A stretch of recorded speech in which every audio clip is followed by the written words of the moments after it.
This hobby of woodworking is very expensive. Most of you already know this. The reality is tools cost money, materials cost money, mistakes cost money, and at the same time, when you're starting out, you don't know what you don't know. Did a talk not too long ago about doing this as a business full time, which I know a lot of younger guys are really eager to do. But there's a lot to learn in the meantime. So how do you fill that gap without going broke? Or how do you stay in the hobby without having to, have such a huge budget out of your household income? One solution might be a hobby business, right? You can set up a little side business and make stuff out of your garage and make side money pretty much all year round. What that'll do for you is put money in your pocket, gives you money for upgrading tools, things like that, help you learn new skills, and increase the value of your builds. More expensive material, things like that, somebody else is paying for it.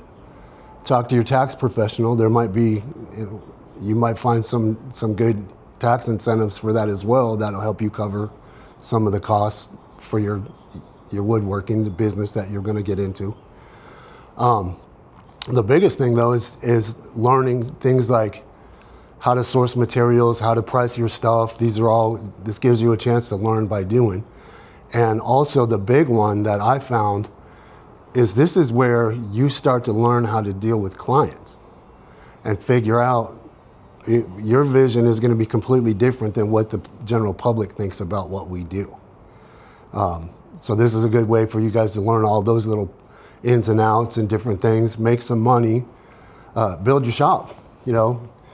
Selling tables made out of cut down 2x8s out of Home Depot, they're not going to sell for thousands of dollars.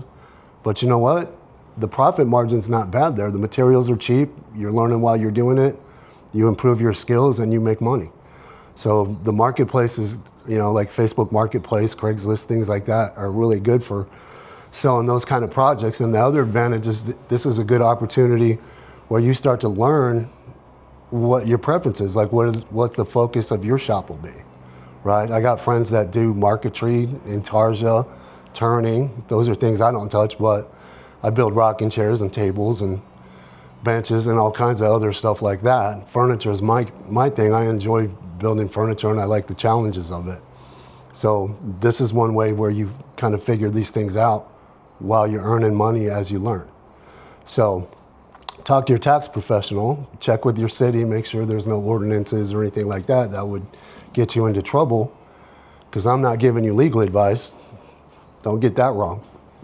But this might be a good option for a lot of you guys that are starting out that want to make some money doing this and cover the cost of learning these things. Material alone, man, I deal in hardwood, so all the stuff that I do is either going to be like walnut or something like that.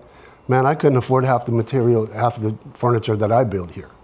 So this is a great way to cover that, get those things done, get your experience built up, and possibly transition into doing this full time at a later date when you become more experienced in the craft and running a small business. So just some options, just something I thought I'd talk about. Gonna get back to work. You guys have a great